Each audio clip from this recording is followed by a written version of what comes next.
Now we are going to learn a new concept. It is les pronoms complément direct. The pronoun for the direct complement. So when we use this concept, pour reprendre, for retaking a noun. So when you have to use the noun again, when you have to repeat the noun of the nom de personne, either the name of a person or the show complement direct, or of the complement, direct complement du verb, of the verb without preposition. So you need to take a note of this when there is no preposition. So when do we use this les pronoms complément direct? When we have to use the same noun in a sentence. So when you have already used the noun and you need to repeat the noun again, either the name of a person or a place, some complement, right? So when you are using that again, when you have to retake it, it is replaced with the complement, the pronoun complement direct. So an example for that is, take this sentence, je connais Jean. Je connais Jean. In the next sentence, you want to say that you've known him for a long time. So you would say,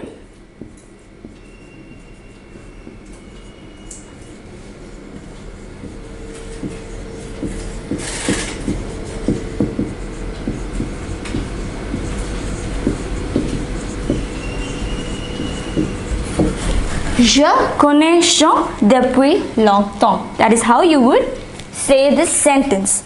But if you notice, there is a repetition. We are using the same noun over and over. So in this case, to avoid the repetition, this noun here is replaced with le. So this is how you would write the sentence. If you write it as such, it would be je connais Jean depuis longtemps. But it is a repetition of the nouns. So in place of Jean, we write the sentence as je le connais depuis longtemps. Je le connais depuis longtemps. So now, why did we write le? This is because le pronoun complement direct for Jean. Jean is third person singular. So the word is le. So let us see what it is for the remaining subjects. So for example, il. So you are saying je connais Jean and il connaît moi. He knows me. So instead of saying il connaît moi, you say il me connaît. Right? Il me connaît. So when you are going to replace a noun that is first person singular, the word is me. No, this is il. Right? He knows you. Il connaît toi.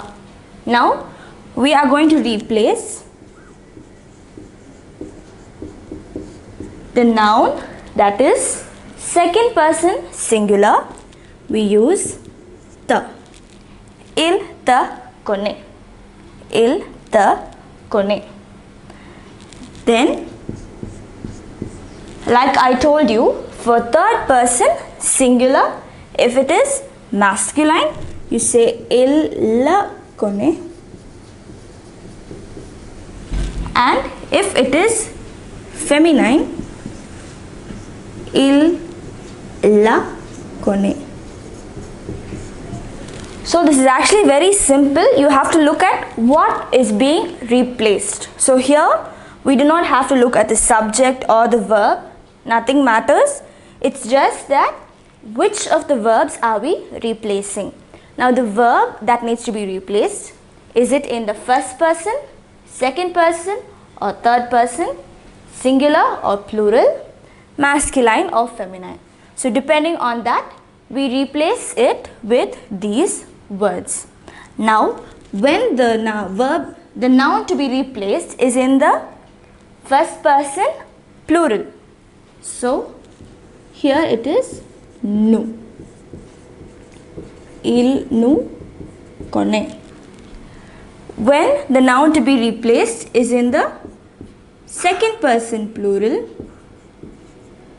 il, vu, kone. And when the noun to be replaced is in third person plural, either masculine or feminine, it is il, le, kone. Il, le, kone. So what are the words? Ma, tha, la, la, nu, vu, and le. And keep in mind, these are the words we use to replace the nouns sans preposition, when there is no preposition. So we will be learning what to do when there is a preposition, but as for now, these words will replace the nouns that come without prepositions. So all you have to remember is these words. If you notice, we are not changing anything in the verb. We are not conjugating the verb. We are not changing the subject. You only have to look at the verb that needs to be replaced and see if it is first person, second person, third person, singular or plural, masculine or feminine, and replace it with the appropriate word.